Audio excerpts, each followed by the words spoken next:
All right, so today I want to talk about perception and how we perceive people because Kind of funny, right? I thought one thing about some person and it was a total opposite, you know? And it's actually not their fault at all. It's just, I thought one thing and it wasn't.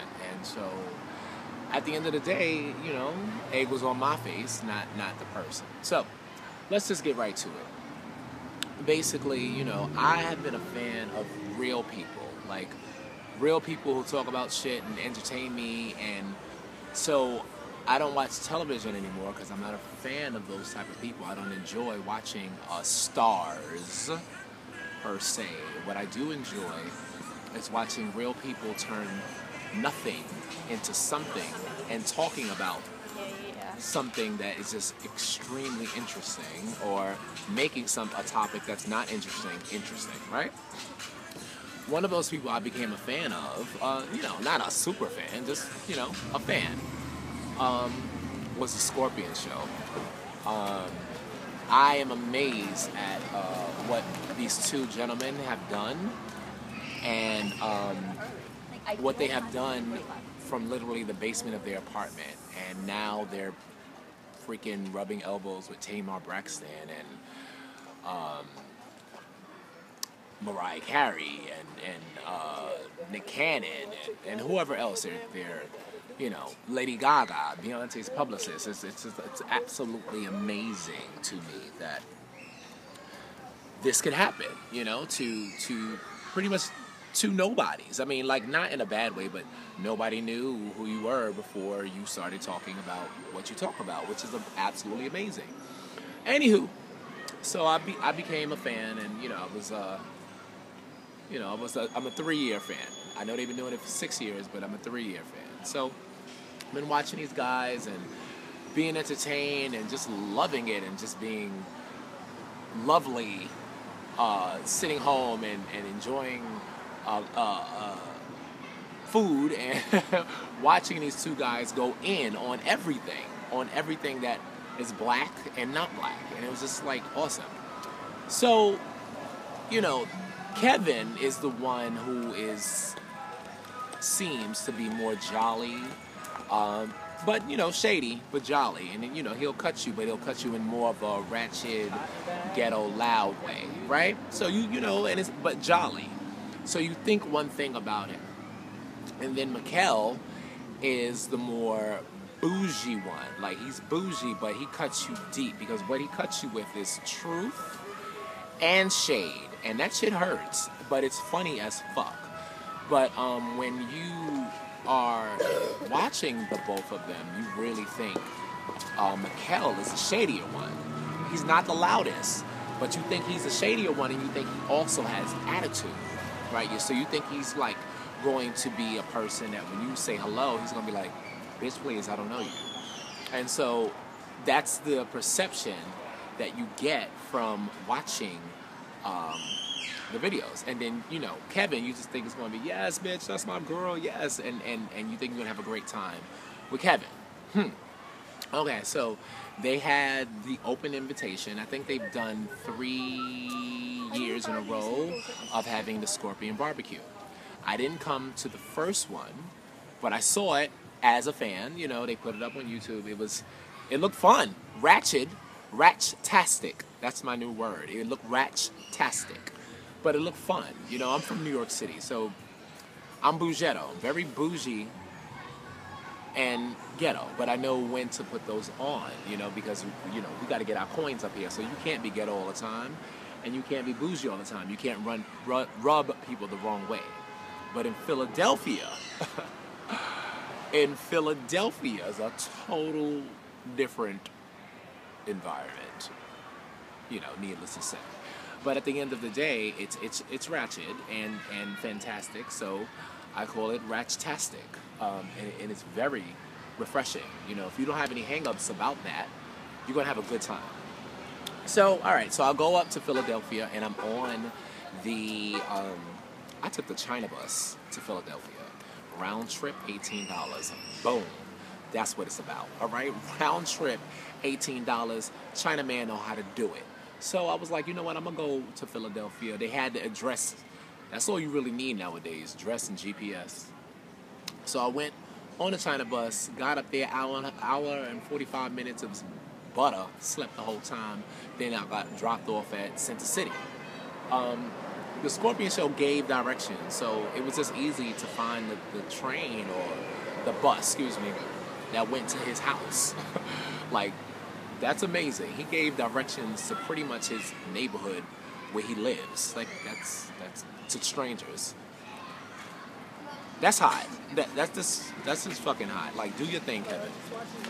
Anyway, I arrived there a little late because in New York City, when we say we're having a barbecue, nobody comes on time, and the shit ends at like 3 and 4 in the morning. So I thought that was the same for Philadelphia, but no, I was wrong.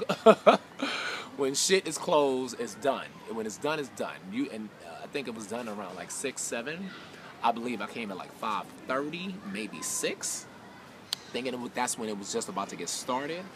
No, it was not. But it was still cool. It was still cool because everything was kind of wrapping up. I still got to meet Kevin. I still got to meet Mikkel. I didn't really talk to Mikkel that much. But I met the light-skinned girl. I don't know if that's Kevin's sister or aunt or cousin.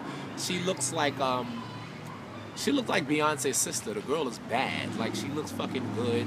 She sounds good. Sometimes she's in the videos every once in a while. She's in a video, and I want to see more of her. She's gorgeous. Anyway, met her, met the mom. I mean, everybody had burgers, and they gave me some Ciroc and pineapple. That shit was good. I don't drink like that. But if somebody offers me a drink, being courteous, I'm going to take it. I drank that whole drink because it was so goddamn sweet and delicious. I had to.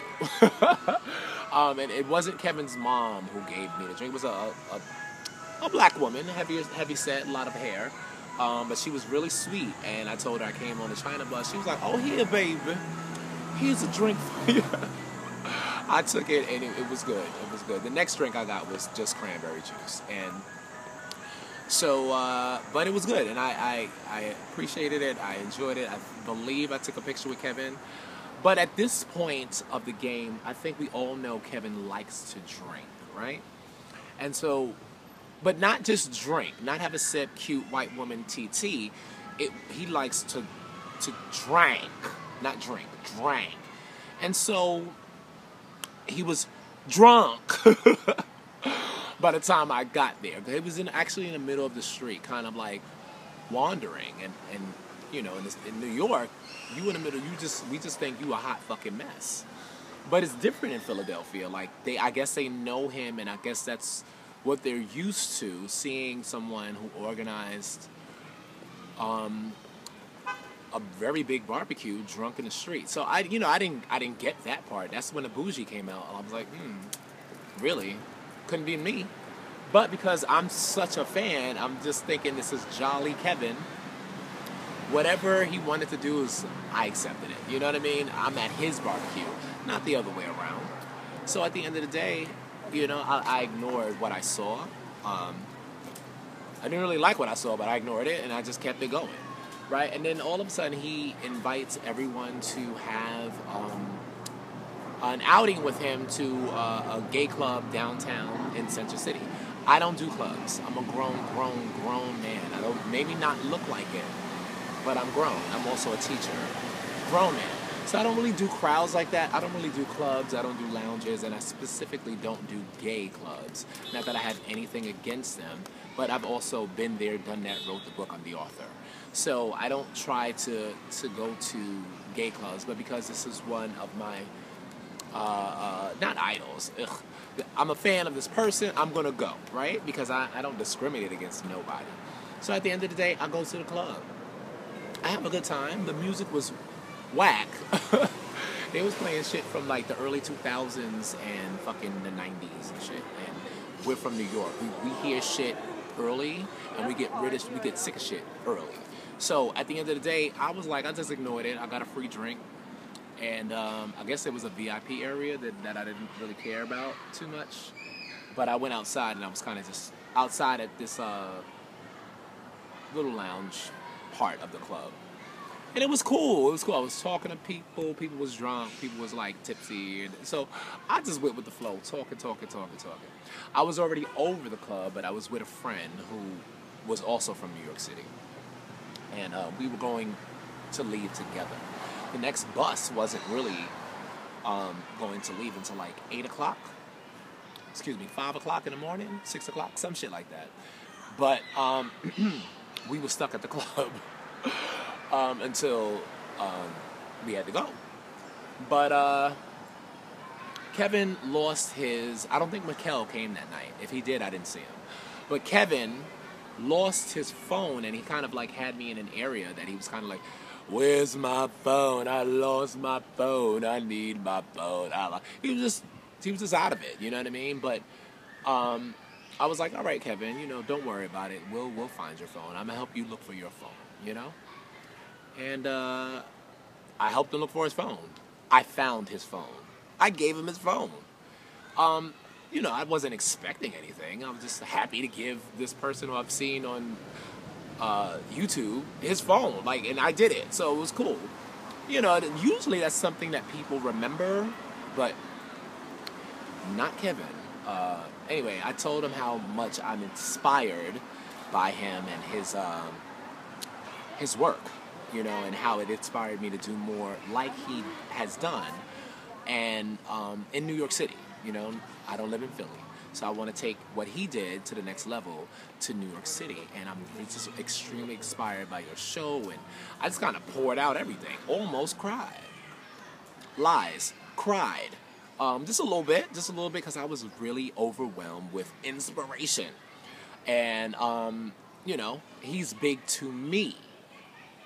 Not like, you know, let's say, I don't know, American Idol, but he's just big to me. So, and I appreciated meeting him and him being open. But then again, he was like, oh, thank you for finding my phone, and kissing my neck. That shit wasn't cute. I don't like people touching me at all. I don't give a fuck who you are.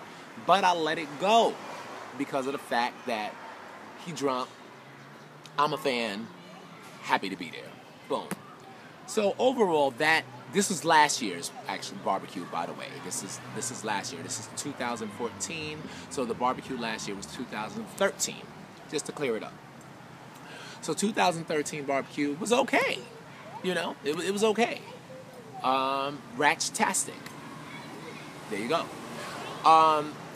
At the end of the day, I went home, remembered it, came back for the 2014 barbecue.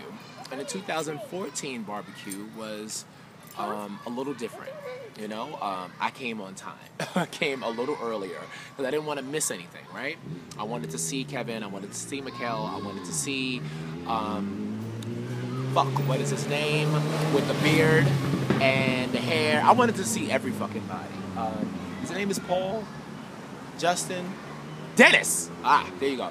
I wanted to see Dennis. I already saw Dennis. By the way, Dennis, not even a polar situation. I'm fucking comfortable in my skin to tell you that you are absolutely an attractive person that I have no attraction to. But you are very handsome. So just letting you know that. And not everybody could rock a full facial beard and it looks like it's supposed to be there. Because I tried and my shit curls up and it's not cool. This is your... Yeah, I want to go up. You want to go up? Yeah, I want to go up. Not a problem. I'm going to move over and continue videotaping. All right. So, anywho, I met everybody and it was pretty cool. But also, it was evening time and I think around 6. Once again, Kevin was drunk, you know, or getting drunk. And so I already knew where this was kind of going. So the party wrapped up around, 6, 7-ish, 8-ish. But people were still, around. And so what happened was they did a book drive for the kids, which is everything. And so I decided to, kind of help put things away and also help put the books in the neighbor's apartment. And that's when I had, a moment with Kevin. And, you know, I'm still a fan. Despite your drunkenness, despite your ratchetasticness, I'm still a fan, right? So, but I just wanted to let him know that, you know,